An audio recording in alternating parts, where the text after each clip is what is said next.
techniques good teachers were using when they used the technology made the technology disappear. You weren't focused on the technology. Scenic Heights media specialist Melinda Berry researched schools across the country last year while on sabbatical to try and see just what it is that makes technology an accelerator of learning for younger students. What I learned in my research was one of the things our kids are coming to us with is a lot of experience with technology and a lot of exposure to media. So they're really expecting something to be lively and fast-paced and action-based. And if we have on our smartboard, we're embedding the videos and we're having lessons that incorporate opportunities for kids to interact with the smartboard. They're really excited about that, and that's really what they come to school expecting. It's not just the students that are excited. Early childhood teachers are thrilled with the impact a smartboard is having in one of their classrooms.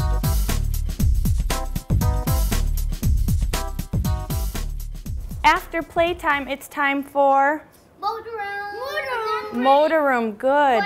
Every day we do the schedule, we do the green choices at circle time, and we say hi to friends. Atlee, come find your name.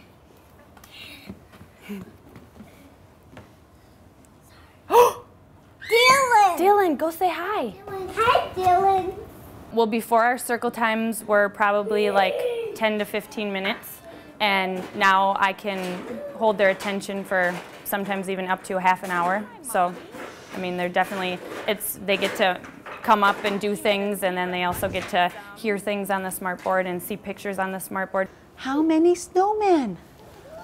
1, 2. Okay, get 2 fingers up. 2 little snowmen. We use our smartboards with a variety of kids, anywhere from 2 years old through 5 years old. We have kids on the autism spectrum, kids with developmental delays, speech-only kids. So we see a large variety of kids benefiting from this technology.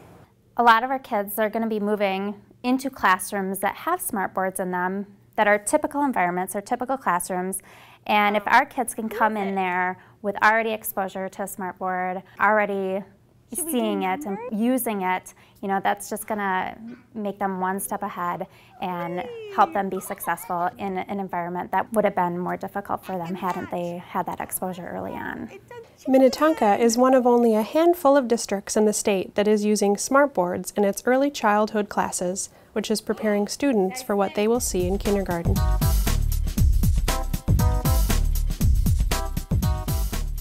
Today we're going to talk about this. Can you read this with me?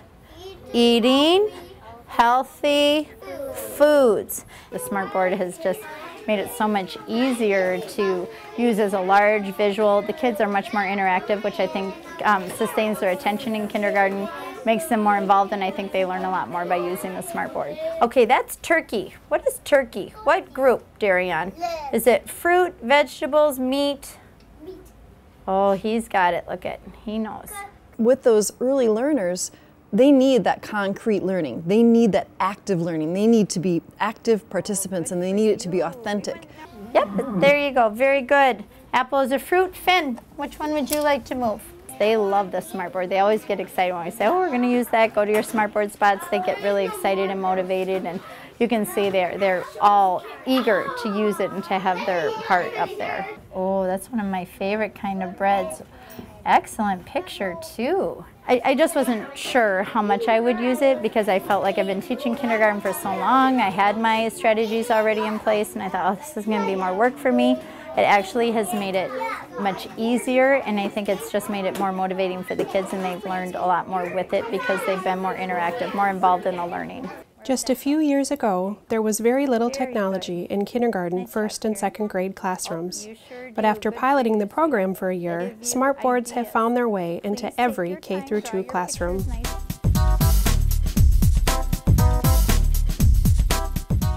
For students in Andy Lenheim's first grade class, the smartboard is how they start each day.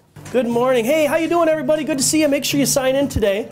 Your lunch choice today, we have your favorite French toast with sausage links, sloppy joe, or your favorite too, sun butter choice.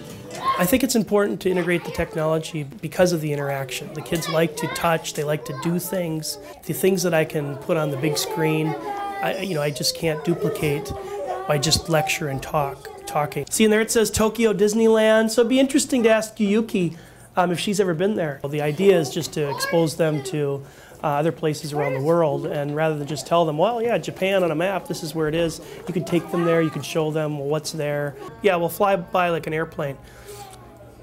So it's just like we're flying over Walt Disney Land. And to be able to show them lakes and rivers and streams, actual pictures of that is really powerful. The technology offers us a great opportunity to meet those different learning needs. The kids who need the different visuals have all of the richness of the visual up on the screen. It's not anymore just a very flat blackboard where their teacher is writing with the chalk, but it's vivid and it's lively. It's just nice I have so many resources, whether it's the web or some of the programs we have, United Streaming. They're just things that really make the kids interested and excited to learn.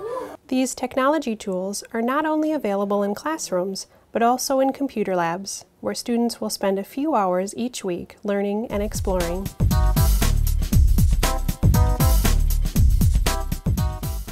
The only place I saw a lab that was really designed for those younger kids is at Groveland.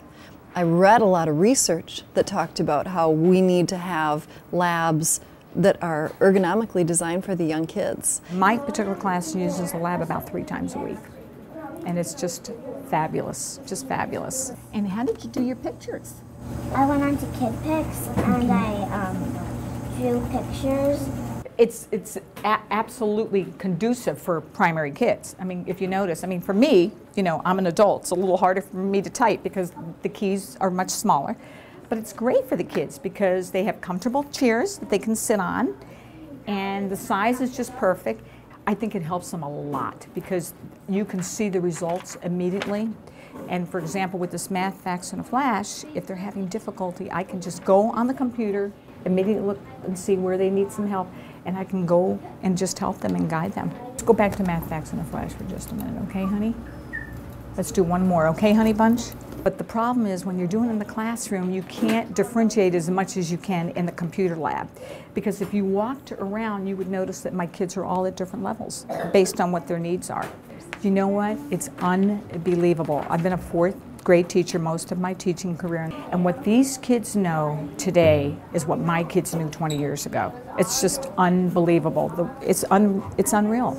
The technology offers us a great opportunity to meet those different learning needs. The kids who need the different visuals have all the richness of the visual up on the screen. We want our teachers to be great teachers, and that's what we have in Minnetonka, is great teachers. And now we're seeing these great teachers using these tools that bring to life their lessons in a whole new way.